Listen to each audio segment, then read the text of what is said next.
So this is a very tough question to answer, and honestly, I could talk about this for hours.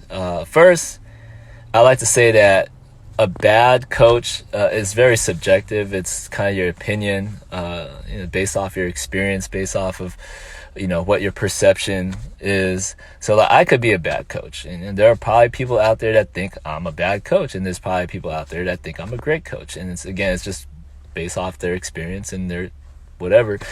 What they think of me. So it's a tough question to answer. But then let's say you do have a bad coach, and your situation, what you do depends on your situation. Sometimes your school is very relaxed and you can train outside with a club coach or a private coach. Sometimes your school is very strict and you're stuck and you got to do what you're asked to do. And sometimes there's some wiggle room and you can, talk to your coach and work something out and have them modify and consider things that you might want to do. So yeah, what you do if you are stuck with a bad coach really depends on your situation. You might have a teammate, not a teammate, but a friend at a different school that's able to train with an outside coach, and for you're stuck at your school because if you do that, you might get kicked off the team. So everyone is stuck in their own situation. The only thing I could really say is you gotta be respectful to the coach. You gotta be respectful to the staff and the department and stuff like that. And if you have any grievances, if you have any things that you object to, you politely and diplomatically, which I suck at being diplomatic.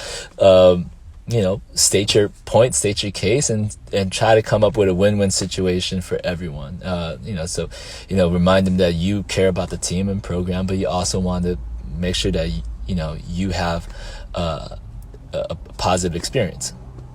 Now, I will say that there are some bad coaches out there, but the thing that I'm actually sad about is when volunteer coaches get labeled as bad coaches. And, there are plenty of schools out there, unfortunately, that they don't have anyone that's willing to coach that school, to coach the track team. And, the job applications or job postings would be up for a while and no one steps up. And eventually a science teacher, a history teacher decides, you know what, I'll help these kids out. I'll step up to the plate. These kids, want to run. I'll take the lead, and they know that they don't have a whole lot of experience. They know that they don't know much about coaching, but someone has to do it, right? So then they take that job and then they get a whole lot of hate for not knowing. But it's like, well, no one else stepped up to the plate. So, cut them some slack. They're doing the best they can and support them.